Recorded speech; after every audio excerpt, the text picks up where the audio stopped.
But it seems that in the role of a mother, it's very tough not to believe that I am a mother. And to be more concrete, my son is 18. He just came back from Australia after 5 months, and I was not there. And I learned that he already crashed the car. He smoked joints, and my anger and popped up yesterday's meditation, and I really would like to approach everything with this statement, including the motherhood, and I have some challenges for now. I have a lot of difficulties to bring that into the role of a mother, which for me is still a belief that I still am a mother. I see it as a belief, but yes, it lives. It's true, it's a belief, but the concept of being a mother relates, relatively speaking, to a role that is very real in your life. Yes. You can't just dismiss it as a concept. No. It's a role. It is. That you play, and important that you play. And of course, you're concerned. Your son comes back for a trip, and he crashes the car, or of course you're concerned. As his mother, you're concerned for his welfare. It's natural. It's necessary. Yes, but when I react, I see that it comes from the separate self, whereas in other circumstances, I can really, be aware of being aware. There, it takes me over But very are you easily. Sure your reactions come from the sense of being a separate self? Sometimes it's necessary as a parent to have strong responses. Yes, but they come from a reaction. My son crashed his car the first time he went out after passing his driving lesson. I was furious with him. Absolutely furious. Yes, but I feel the reaction of an anger. It's really reactive. I feel it.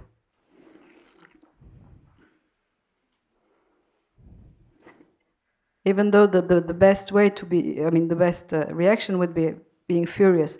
But I see that sometimes it's appropriate. It's the separate self, when you say 17-year-old boys, sometimes being furious is the only language they understand. So sometimes it's the loving response when you've tried everything else several times. But of course I understand it. It's not always that. No. I see that I really react as a separate self, as a psychological, self, with him especially.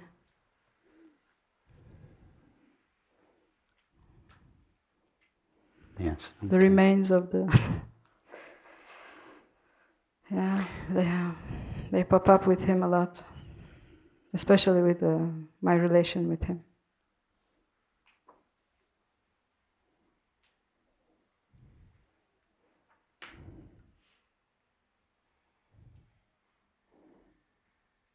I see a very similar relationship with my 18-year-old son and his mother.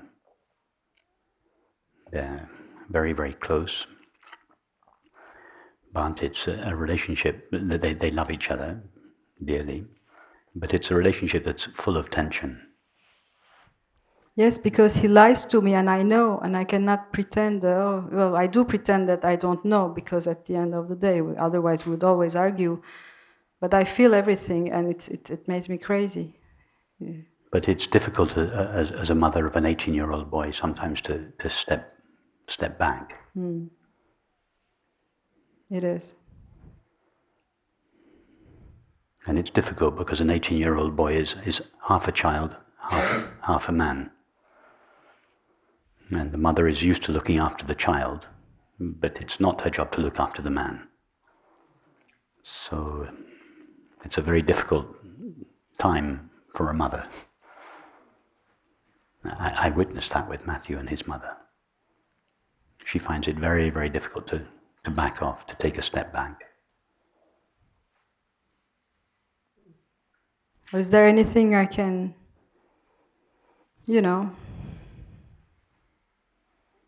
put in place in my daily life to just one small step?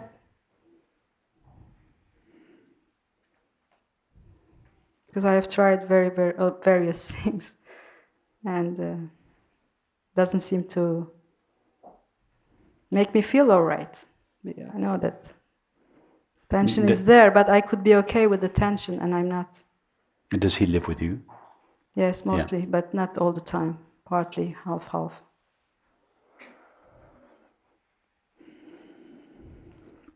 And he drives also his father crazy, so I'm not the only hysterical one.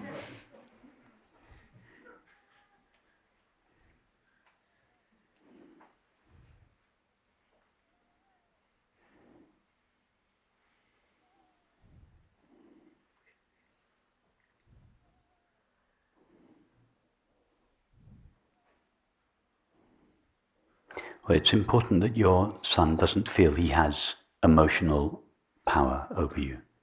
He does have, actually. I see that, but it's important that he doesn't.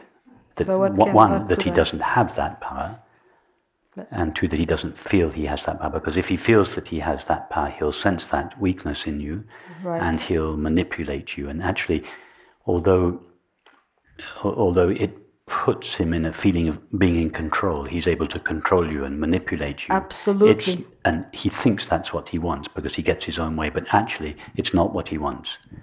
He wants a firm boundary. I know, but I wish I could. He's crying out for that. Okay. And he will go on testing you and pushing you until he sees that he doesn't get an emotional response, until he hits a wall, until he hits a limit. That's what he's longing for. Me too. Yes, but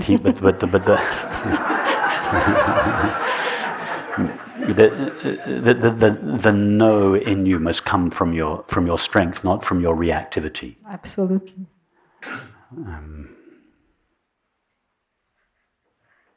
And in a way, your relationship with your son is an opportunity for you to find this no that comes from your being, comes from deep down in you, and is not an emotional response to your son. You have to find that clarity and that strength in yourself, and he will feel it. Even before you verbalize it, he will feel it, and he'll change in response to it. All that I have clearly seen, but I'm not capable. Even if you were to feel it here, I know. I really know. Even before you get home, he would sense it. I know. And he would change. Yes, that would be my prediction. Mine too. I know that, but I can't do it. No, you can do it. Okay. You can. How?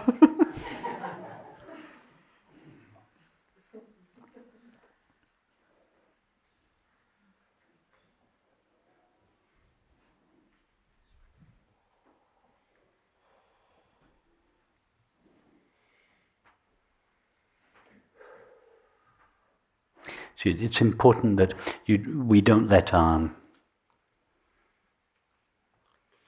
fears for our children interfere with our responses, but also our desire to be loved by our children.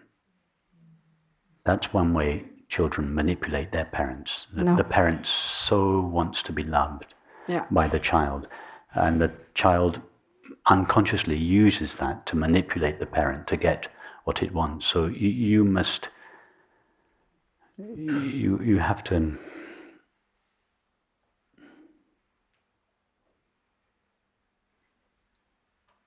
feel in yourself that you don't need his love, that your love for him is so deep. I have already done this. Which it obviously is.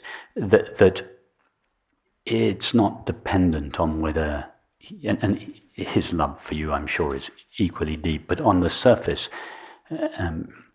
you need to send him the message that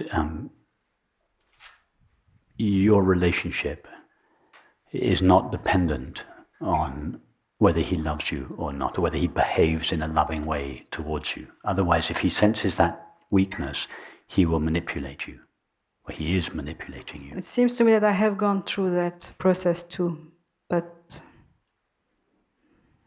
didn't work somehow.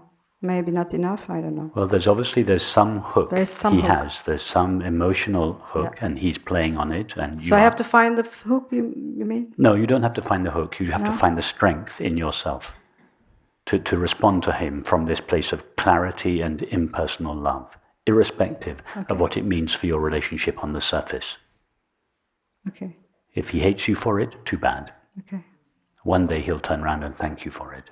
Right. It doesn't matter how he responds, whatever he tries, however he starts punishing you for not being the way he wants. He's very, very manipulative and very intuitive and sensitive, so he knows exactly. But you are cooperating. You are the other side of that. Right. If you are not manipulatable, then it doesn't matter whether he is manipulative or not. You're right. He is manipulative, and you are manipulatable. Sure. So you can't change him. No. You can't stop him being manipulative, but you can stop being manipulatable yourself. And he, as you say, he's sensitive, he's intuitive, he will feel it. The moment you are unmanipulatable, he will feel it, and it will have an effect on his manipulative behavior. I hear you, but I don't know where to go. Go to your impersonal being. Okay. While I am with him, or all the time when I think about him. All the time. But yes, particular when you think about him, and you could do this as a meditation while you're away from him. So you could imagine. I've been doing it for 5 months, but he came back and boom. I have, I wanted to take this chance. He's away to really see all these games and roles and manipulation, love and mourning, whatever. I have gone through and still... Well, try, obviously, in his absence. It's easier in his absence here, where only the thought of him is present. That's not quite the full physical presence, but nevertheless, it's still enough to upset you. So he's kind of half present now in your experience. So, yes, this would be an ideal time to practice that, but the real time to practice it is when you're at home with him, and watch how you get drawn in by his manipulative behavior. See how he manages to pull you over that line. And he will probably try. If it doesn't work one way, he'll probably try another way. He'll find ways of getting you engaged emotionally. You just have to stay absolutely firmly rooted in your impersonal being and relate to his impersonal being, not to the manipulative character. Send him a very clear message. But even if you stand there, it will send him a message even before you have to verbalize it. I know. Yeah. The rare times it worked, it was the case. He sent it and... Sorry? The rare cases, times I did and I could do it. You see the effect immediately. Yes, before I see him, I know that he knows, and the reaction is completely different. You've had a taste of it. You've seen the effect on him. But I feel helpless. Don't keep saying that. You reinforce the old habit. If you say, I'm helpless, I can't do it, you can do it. Okay. You find that strength in yourself, that impersonal being in yourself, and stand there. Don't stand in your thoughts and your feelings. Okay. It doesn't mean don't have thoughts and feelings. Don't stand in them. Stand in yourself as yourself. Just stand strongly as that and relate to him from there. Okay, I will. Don't get emotionally, don't allow him to get you emotionally involved. And if you do find yourself getting emotionally involved, walk away. Don't work it out with him. Walk away, come back to yourself, and then go back to the relationship. Okay. Thank you, it's very clear.